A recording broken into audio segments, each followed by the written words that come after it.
hands have made, the awesomeness of you. And now your love will never fade. Mere words cannot express what I feel inside.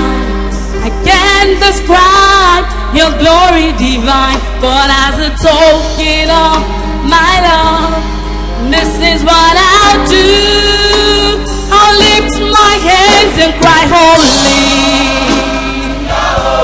Lord, you holy. As we lift you up and magnify your name, Lord, you holy, so holy, yeah. As we lift you up and magnify your name. There's not enough words that I can say to tell you how much I appreciate all the wonderful things you've given me. Your love and kindness, your tender mercies. My desire is to praise you and tell you how much I love you. You're worthy of all of the honor, Lord, you're worthy of all the praise. I don't know how you could love me, how you could give me so much mercy.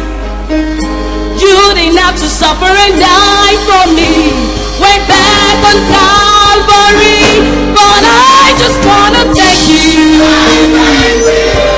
I gotta thank you. Oh, I just wanna thank you, Lord. Thank you, thank you, thank you, Lord. Wonderful, glorious, holy and righteous, victorious, conqueror, triumphant and mighty, healer, deliverer, shield and defense, strong tower in my best friend, omnipotent, omnipresent, soon coming King, yeah, Alpha, Omega, Lord of everything, you're holy, this is your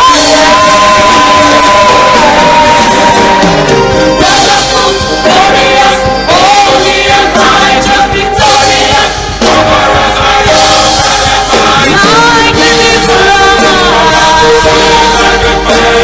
strong tower in my best friend, omnipotent, omnipresent, soon coming King, yeah, Alpha, Omega, Lord of everything, you're holy,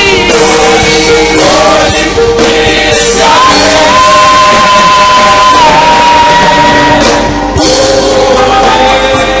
Lord, you're holy. I'm gonna cry holy.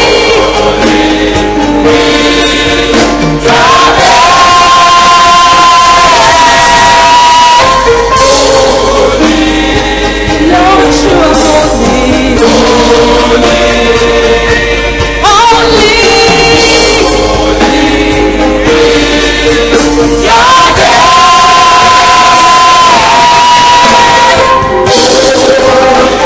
Lord, you are holy.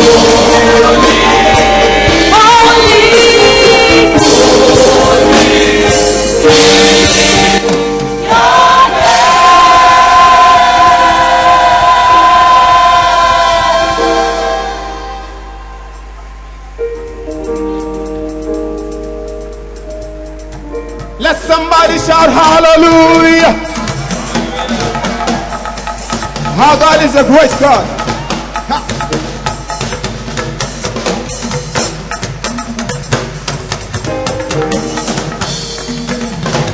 Kò sọ́ba bí rẹ̀, kò sí bàbá bí rẹ̀, kò má sọ lọ́rùn bí rẹ̀.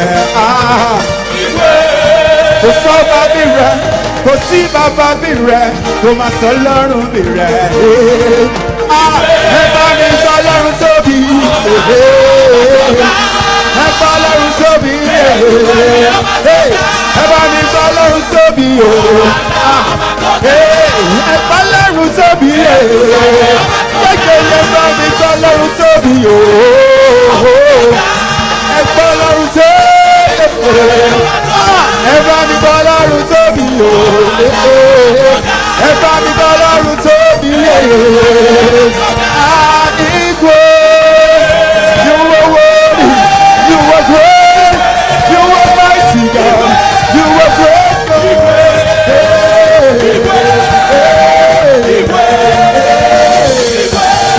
kò sábà bí rẹ̀ láyé àtọ̀run kò máa ma sọ́lọ́run bẹ̀rẹ̀.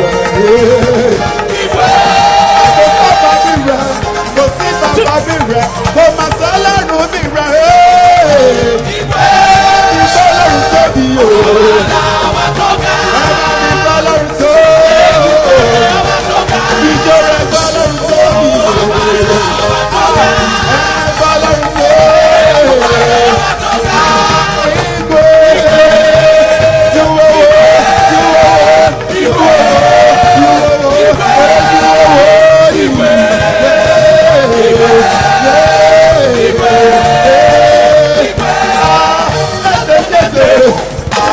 Oye nabiọzọ, igi ego, oye dịka gị, oye dịka Chukwu, ọgbalịcha, agụ na-eche mba ọya, ule ya elu, ule Jizọs elu, ule ya elu, oye elu, ule Jizọs elu, ule Jizọs elu, ule ya elu,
aṣíwájú ogun o bàbá mi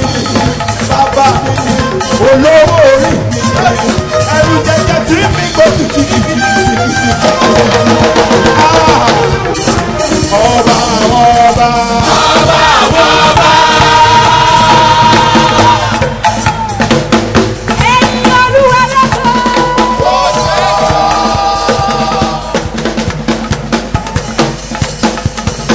Olúwa olúwa ògo yẹ o. Ìjó jíjó yẹ o. Hallelujah yẹ o. Ọlọ́run mi mo dúpẹ́ òre ẹ̀nà Olúwa ẹ̀ dára.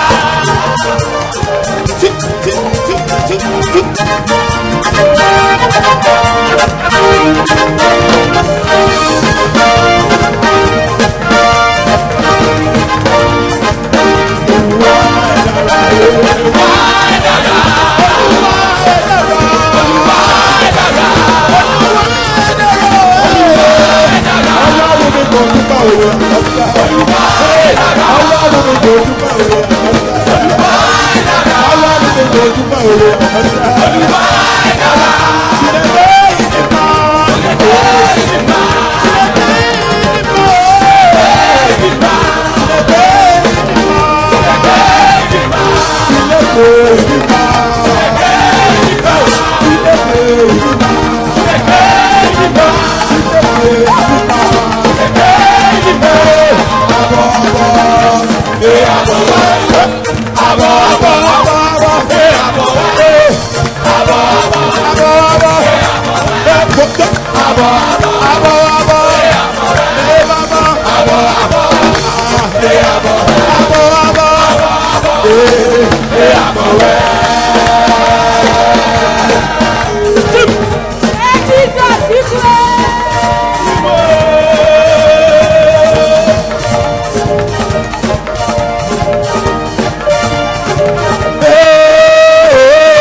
My God is good.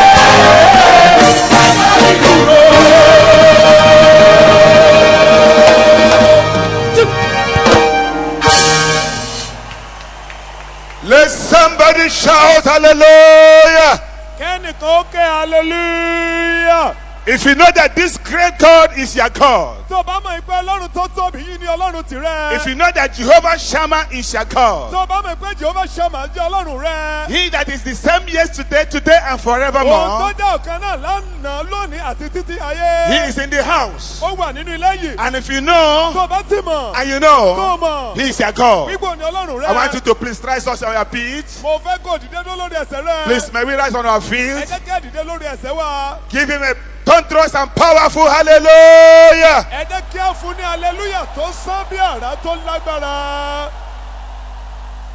You are the pillar that hold my life. You are the pillar that hold my life. Master Jesus, you are the pillar that hold my life. Master Jesus, you are the pillar that hold my life. You are the pillar, you are the pillar that hold my life. You are the pillar that hold my life. Master Jesus, you are the pillar that holds my life. Oh, Master Jesus, you are the pillar that holds my life. Our Father and our God, the King of Kings and the Lord of Lords, the Lion of the tribe of Judah, the unchanging changer, the unchangeable God. We bless your name this night. There is no one like you. Thank you for the month of January. Thank you for February. Thank you for March. Thank you for April. Thank you for May. Thank you for June. Please accept our thanks and worship in Jesus' name. Tonight, we have come into your presence. We know that it's only in your presence that there's fullness of joy. Please give us total joy today in the name of Jesus. We know that it is in your presence that anointing breaks the yoke. Every yoke upon our lives tonight, Father, destroy them in the name of Jesus. As we go into your word right now, please speak to us. Deliver us. Heal us. Transform our lives. Thank you, my Father. At the end of everything, oh Lord, we'll return all the glory to you. In Jesus' mighty name, we are praying. Let's say better amen. Praise the Lord. Hallelujah. We may be seated in His wonderful presence.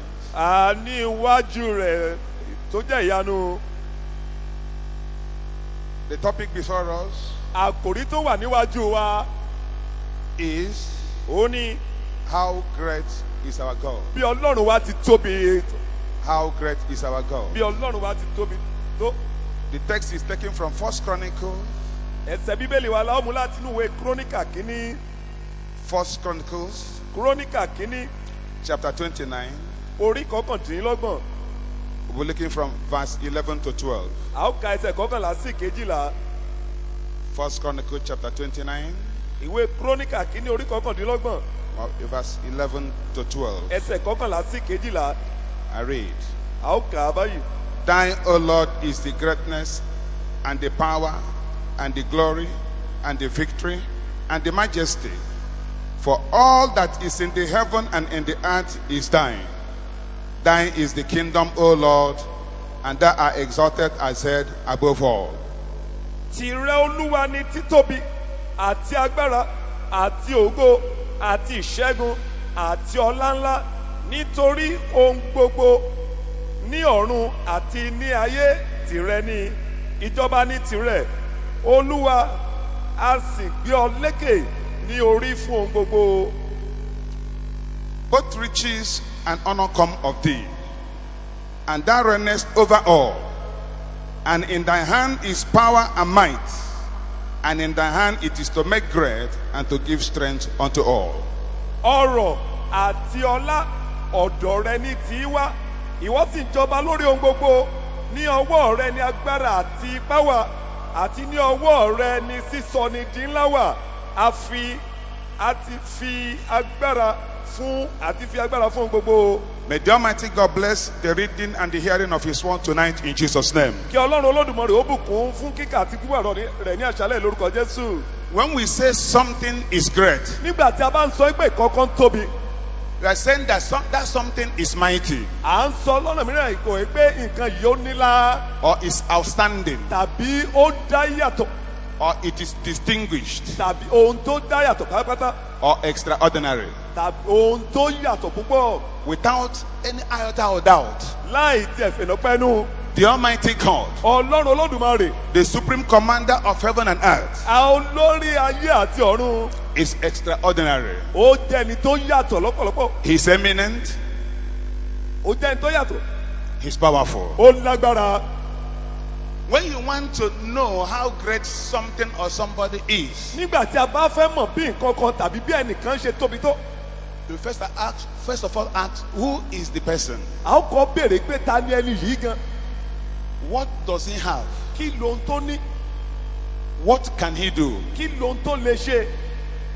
It is from these three perspectives Láti inú àwọn nǹkan wọ̀nyí tí a ti béèrè, we look at the greatness of God. ni a ó fi wá wo bí Ọlọ́run wa ti tóbi tó. Number one, Èkíní náà, who is this our God? ta ni Ọlọ́run wa yìí gan? In Revelation chapter 22 verse 13, Nínú ìwé ìfihàn orí kejìlélógún ẹsẹ̀ kẹtàlá, Revelation chapter 22 verse 13, ìwé ìfihàn orí kejìlélógún ẹsẹ̀ kẹtàlá, and in Isaiah chapter 44 àti ní ìwé Àìsáyà orí kẹrìnlélógójì verse 6, ẹsẹ̀ kẹfà, Isaiah 44 verse 6, Àìsáyà orí kẹrìnlélógójì ẹsẹ̀ kẹfà. he said, this our God is the Alpha and Omega, Ó ní Ọlọ́run wa yìí ni Alpha àti Omega. is the beginning and the ending, Ó ní ìbẹ̀rẹ̀ àti òpin. is the first Ó ní ìṣáájú and the last. àti ìkẹyìn. If somebody is the beginning Tí ẹnìkan bá jẹ́ ìbẹ̀rẹ̀ and the ending, tó sì tún jẹ́ òpin, he's the first, ó ní ìṣáájú, he's the last. ó ní ẹnìkẹyìn. Unquestionably, Láì tẹ ìbéèrè nǹkan, that person is great. irú ẹni yìí kọ́ ó tóbi púpọ̀. Our God is the uncreated creator. Ọlọ́run wa ní ẹni tí a ò dá ṣùgbọ́n tó dá ohun gbogbo. Nobody created him. Kò sẹ́ni tí ó dá. He made everything out of nothing. Òun ló mú ohun gbogbo jáde láti inú ohun tí kò sí. When all the whole kings would have gone, Nígbà tí gbogbo ọba ó ti kọjá lọ tán, he will still be standing. yóò sì wà níbẹ̀ nípò. No president rules forever. Kò sí ààrẹ kan tó ń jọba títí láéláé. No person lives forever. Kò sẹ́nìkan tó lè wà láyé títí láéláé. But this our God, Ṣùgbọ́n Ọlọ́run wa yìí, he began the beginning. òun lé ó bẹ̀rẹ̀ ìbẹ̀rẹ̀. The Bible says he will end the ending. Bíbélì sì sọ wípé òun gan ni ó parí òpin ohun gbogbo. This attribute of God has great implication for you and I. Àfiwé Ọlọ́run wa yìí ó ní ìtumọ̀ tó ga fún èmi àti To ẹ̀yin. those of us who are the children of God, Fún àwa tá a ti jẹ́ ọmọ Ọlọ́run. it means that in all everything that concerneth your life, Ó túmọ̀ sí pé nínú ohun gbogbo tó ní fi ṣe pẹ̀lú ayé wa. the Almighty God has the final verdict. Ọlọ́run Olódùmarè ló ní ọ̀rọ̀ tó kẹ́yìn. It also means Ó tún túmọ̀ sí that your enemies will never have the last they never have the right chapter of your life. Wípé àwọn ọ̀tá rẹ kò lágbára lójú ewé ayé rẹ. I decree over us this night Mo pa láṣẹ lórí wa ní àṣálẹ́ yìí. that in all the battles of your life, Pé gbogbo ogun tó ń ja ayé rẹ ni. in all the challenges of your life, Nínú gbogbo ìpèníjà ayé rẹ. your enemies will not be able to overcome you in the name of Jesus. Ọ̀tá rẹ ò ní lè borí rẹ lórúkọ Jésù. In Genesis chapter 1 verse 1, Nínú ìwé Genesis orí kìíní ẹsẹ̀ kìíní. Genesis chapter 1 verse 1, Genesis orí kìíní ẹsẹ̀ kìíní. in the beginning God created the heavens and the earth. Ó ní àtètèkọ́ṣe Ọlọ́run dá ọ̀run òun ayé. In Psalm 90 verse 1 and 2, Nínú ìwé orin Dáfídì orí àádọ́rin ẹsẹ̀ kìíní àti Psalm kejì. 90 verse 1 and Orin 2, Dáfídì orí àádọ́rin ẹsẹ̀ kìíní àti he kejì. said before the mountains came into existence, Ó ní kí àwọn òkè náà tó wà. this God has been there already. Ọlọ́run wa yìí ti wà.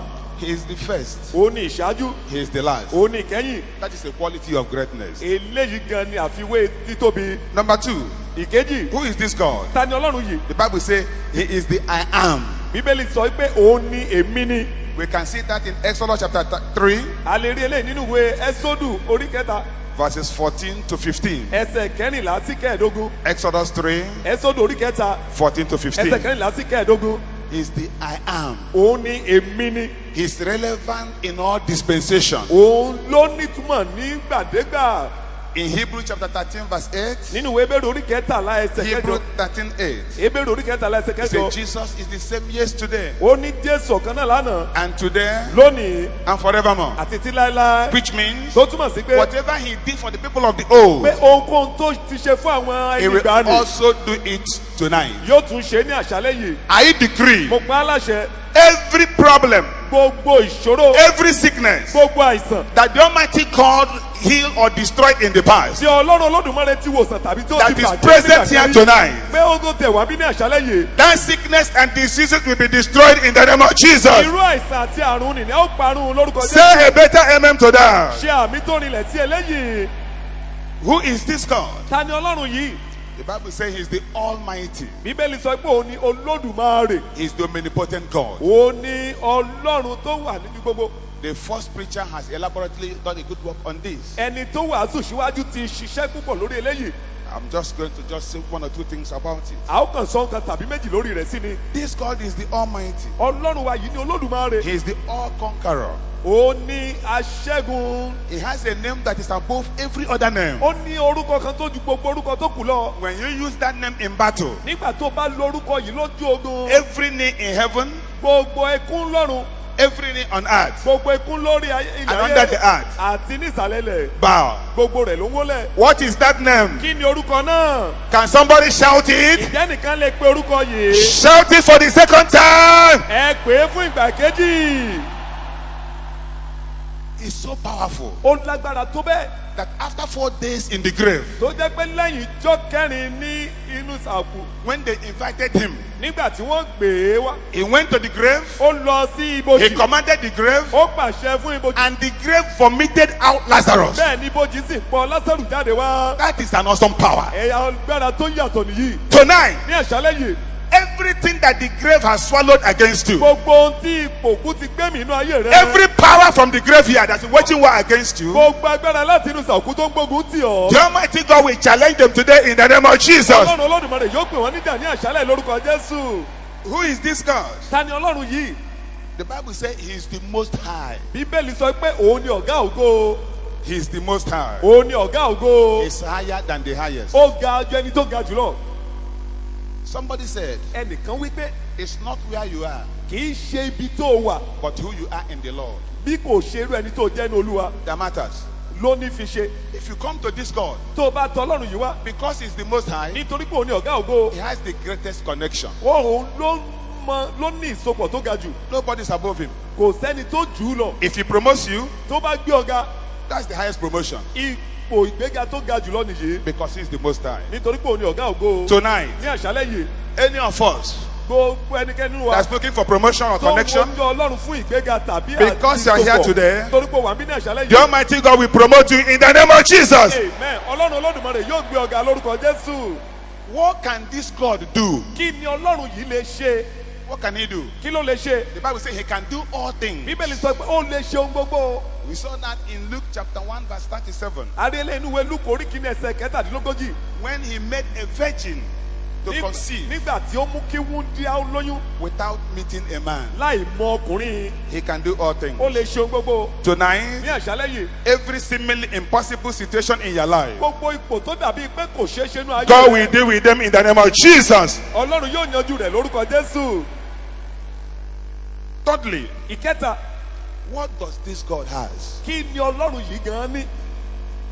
What are his possessions? Kí ni àwọn ohun tó ní ní ìkáwọ́? If you want to know somebody who is great, Tí o bá fẹ́ mọ ẹnìkan tó tóbi, you check what are his possessions. ó wò wípé kí ni àwọn dúkìá tó wà ní ìkáwọ́ ẹni In yìí. Psalm 24 verse 1, Nínú ìwé orin Dáfídì orí kẹrìnlélógún ẹsẹ̀ Psalm kìíní. 24 verse 1, Orin Dáfídì orí kẹrìnlélógún ẹsẹ̀ the kìíní. Bible says, the earth is the Lord Bíbélì sọ pé tí Olúwa ní ilẹ̀ and the fullness thereof. àti ẹ̀kún rẹ̀, Everything here on earth, gbogbo ohun tó wà lórí ilẹ̀ ayé yìí, all the oil deposit, gbogbo àwọn epo all the rẹ̀, uranium deposit, gbogbo àwọn epo tí a all ní, the companies all over the world gbogbo ilé-iṣẹ́ tó wà káàkiri belong to àgbáyé this God. tí Ọlọ́run yìí ní í ṣe. Is very rich. Ó lọ́rọ̀ púpọ̀. He's richer than the richest. Ó lọ́rọ̀ ju ẹni tó lọ́rọ̀ Let jù lọ. somebody shout hallelujah. Kókè hallelujah. Finally, Lákòótán, because of our time, torí àkókò wa, how do I tap into this greatness of God? báwo ni mo wá ṣe lè wọnú títóbi Ọlọ́run yìí lọ? How can I access this greatness of God? Báwo ni mo ṣe lè wọnú títóbi Ọlọ́run yìí? Number one, Èkíní, by quality praise and worship. nípa ìjọsìn àti ìjúbà tó jinlẹ̀. In Psalm 22 verse 3, Nínú ìwé orin Dáfídì orí kejìlélógún ẹsẹ̀ kẹta. Psalm 22 verse 3, Orin Dáfídì orí kejìlélógún ẹsẹ̀ it kẹta. says this God inhabited the praises of his people. Ó sọ pé Ọlọ́run yìí ń gbé nínú ìyìn àwọn ènìyàn rẹ̀. How can I tap into this greatness? Báwo ni mo ṣe lè wọnú títóbi yìí? By total and absolute obedience. Nípa ìgbọ́ràn pátápátá. We saw that in the life of Abraham, A rí eléyìí nínú ìgbé ayé Ábúráhámù, the life of Jacob, nínú ìgbé ayé Jákọ́bù, and many other Bible characters. àti àwọn mìíràn bẹ́ẹ̀ nínú Bíbélì. Total obedience provokes the unimaginable. Ìgbọ́ràn pátápátá máa mú ohun tí a ò lérò jáde. How can we tap into this greatness of God? Báwo la ṣe lè wọnú títóbi Ọlọ́run yìí? By sacrificial giving. Nípa fífi sílẹ̀ lọ́nà ìrúbọ. We've heard that from the first speaker. A ti gbọ́ lẹ́nu ẹni tó wàásù síwájú. Tonight, Ní àṣálẹ́ yìí, as we totally obey him, bí ó ti ṣe máa gbọ́ràn sí àṣẹ rẹ̀ as we pátápátá. worship him qualitatively and quantitatively, Bí ó ṣe máa fún ní ìjọsìn àti ìjúbà tó jinlẹ̀. as we surrender our lives to him, Bá ó ti máa jọ̀wọ́ ayé wa sílẹ̀ fún un. we'll be partakers of this greatness of God. A ó nípìn nínú títóbi Ọlọ́run yìí. How many of us want to be great tonight? Àwa mélòó la fẹ́ dẹni títóbi ní àṣálẹ́ yìí? Kindly be on our feet. Let's worship him. Let's worship him now. Ẹ jẹ́ kí a máa jọ́sìn fún, ẹ jẹ́ kí a máa Let's júbà rẹ̀. worship this God that Ẹ is jẹ́ kí a bẹ̀rẹ̀ great. sí ní júbà Ọlọ́run tó tóbi Let's yìí. worship him. Let's worship Ẹ jẹ́ kí a him. máa júbà rẹ̀, ẹ jẹ́ kí a Let's máa thank júbà him. rẹ̀. He's the King of Ẹ Kings. jẹ́ kí a máa dúpẹ́ lọ́rẹ̀, ó He ní has ọba no àwọn ọba. comparison. Kò láfiwé rárá. He has no equal. Kò sẹ́ni tó lè bá He is the lọ́ba. Lord of hosts. Ó ní Olúwa àwọn ọmọ ogun. He is the King of Kings. Ó ní ọba àwọn ọba. Let's worship him. Ẹ jẹ́ kí a máa júbà Let's rẹ̀. adore him. Ẹ jẹ́ kí a máa bọlá fún un. In Jesus' mighty name, we have worship. Ní orúkọ ńlá Jésù ni a We júbà. are going to pray just one single prayer point. A ó gba àdúrà kan ṣoṣo. And that prayer point says, Àdúrà yìí sì wí pé, Oh Lord, Olúwa o, arise for my sake. dìde nítorí tèmi. Destroy every herod of my greatness. Gbogbo Ẹ́rọ́dù àti dẹni títóbi mi ẹ bá mi parun. Let's talk to God right now. Let's talk to Ẹ jẹ́ kí a bá God. Ọlọ́run sọ̀rọ̀ báyìí. Father, arise. Bàbá dìde. Every herod of my greatness, Gbogbo Ẹ́rọ́dù àti di títóbi mi. Father, tonight, Bàbá ní àṣálẹ́ yìí. destroy them completely. Ẹ pa wọ́n run pátápátá. Let's talk to Ẹ God. jẹ́ kí a bá Ọlọ́run sọ̀rọ̀. Every herod of our life, Gbogbo Ẹ́rọ́dù ayé wa. every herod of our star, Gbogbo Ẹ́rọ́dù ìràwọ̀ wa. anything that will not allow the seed of greatness in our life to germinate. Gbogbo tí ò ní jẹ́ kírúgbìn àti Let ìfẹ́ God nítorí uproot ayé them wa by jáde. fire. Ẹ jẹ́ kí Ọlọ́run ó finá fà á tu. In Jesus' mighty name, we are Ní praying. orúkọ ńlá Jésù ni a gbàdúrà. Father, we thank you once again. Bàbá dúpẹ́ lọ́wọ́ rẹ lẹ́ẹ̀kan sí. Thank you for your word you have sent to Dúpẹ́ us. fún ọ̀rọ̀ rẹ tó rán sí wa. Accept our thanks and worship in Jesus' name. In one accord, we have agreed Ní tonight ìṣọ̀kan fòkàn that every herod of our life, Pé gbogbo Ẹ́rọ́dù ayé wa. you will silence them Ẹ forever. ó pa àwọn lẹ́nu mọ́ títí láéláé. Thank you, my Father. Ẹ ṣé bàbá mi. Blessed be your powerful name. Ìbùkún ni fún orúkọ In ńlá rẹ. Jesus' mighty name, we Ní pray. orúkọ ńlá Jésù ni a gbàdúrà. Let's say better Ẹ amen. jẹ́ kí a ṣe àmì tó rinlẹ̀.